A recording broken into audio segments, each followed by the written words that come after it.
Hi my loves, I'm here to do a VR to the tag Top Tarot Trumps. It was started by Musings by Marsha. The idea is to show 5 examples of the same card from different tarot decks. So for each of the major arcana, it's showing 5 examples from your favorite decks. And I'm really enjoying seeing like everyone's favorite decks and why they like this particular example of the different cards. So I've come to the tag a little bit late. We're up to the High Priestess already.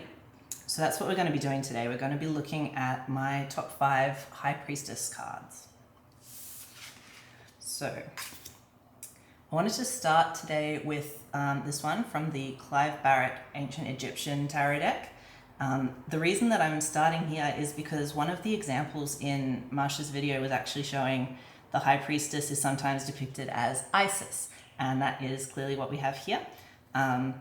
I like how this particular deck has sort of interpreted the symbolism from the Rider-Waite deck but into some Egyptian symbology. There is varying opinions about this particular deck, but I quite like the artwork.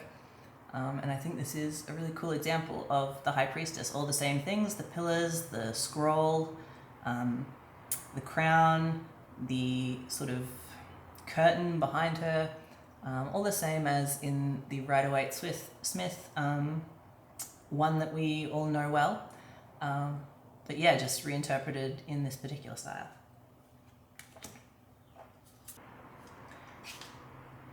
So next up, this is from the Fyodor Pavlov tarot. This is the High Priestess that was inspired by the Oracle of Delphi, which I think is a really great inspiration to draw from. So you can see this particular High Priestess, she's holding the pomegranate, which also alludes to Persephone.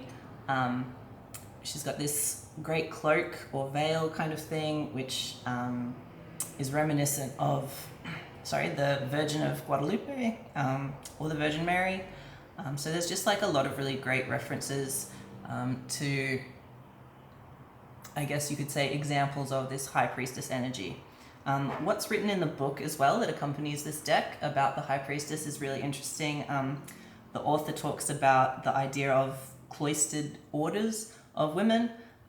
So cloistered priestesses, nuns, who were, I suppose, locked away for societal reasons, often for being too powerful, I guess, or people being afraid of them, but who sometimes found power in that cloistered situation. So the way that that relates to the High Priestess being often wisdom that's found in isolation, I just thought that was a really interesting take. And also, I just love the art on this one. This is quickly becoming one of my favorite decks. The next one we have is this one from the 8 Coins Tattoo Tarot. The reason why I like this one so much is because it's quite simplified. So when we're designing tattoos, we often simplify down the subject matter and the art, because working in a particular size of skin, you can only get so much detail in there, and it's about how it will last and how it will heal and how it will last over the years. And I think a similar approach has been taken to the design of this deck. So we still have the important features of the High Priestess. We have these 2 horns, which are similar to the 2 pillars. We have a veil. We have this interesting little like cross under the eye in the negative space on the cheek, which really shows this is like a spiritual kind of holy card. And I just think it's also really beautifully drawn. I really like the line art plus watercolor approach that this artist has taken, and so that's, as you can see again, one of my favorite decks. With this one I have added this black border, and it's worn away over the years because I use this deck almost every day.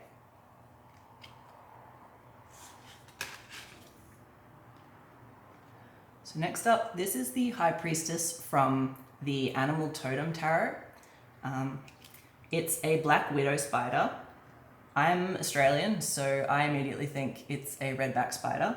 Kind of the same energy though. So they've developed sort of, the book for this one talks about how the spider, the black widow, has a reputation of being, you know, dangerous, deadly, and then that also has crossed over into a cultural trope where we think of the Black Widow in movies, you know, a femme fatale. It's a whole thing, and that is rooted in misogyny, sort of similar to the misogyny and sexism that caused the cloistered nuns that we were talking about earlier. So in this one, I really like the symbolism behind needing to be solitary at times and needing to know your own path and find answers within, as we often think of the Black Widow as being a kind of solitary figure. And I think there's a message of independence there that's really beautiful. And then finally, I wanted to include this one. In this particular deck, it's not even called the High Priestess, it's called the Revealer. So this one is from the Transient Light Tarot. In this deck, a lot of the cards are no longer gendered, which I think is a really cool take and change on the tarot decks. In this particular one as well, I really like, again, it's quite simplified down. So we just have the very basic, the left and right, the dark and light, the moon, just the very basic symbols, as opposed to having too much detail in there. Another thing that I quite like about this one is that all the major arcana in this deck come with a poem. So I think I'll finish off by reading the poem that comes with this one, because I think it gives a really nice perspective on the High Priestess. So it says, "Still now, in the Kabbalistic call to divulge information, the codes between the constant planes and fleeting flesh, relying on an ecosystem of dyadic blessings. If you should pull this card in a moment of weakness, the deck may be telling you to look deeper within." So those are my top 5 High Priestess cards. I want to thank Marsha again for starting this tag. I've been loving seeing everyone's favourite decks and favourite examples of all the cards. I'm really looking forward to catching up on all the videos that I've missed so far in this tag, and also to making the next one. So all the details for these decks will be in the description if you're looking to look into those decks further, maybe even grab one of them. I definitely recommend them. Subscribe for more tarot and oracle videos, and I'll see you in the next one. Bye.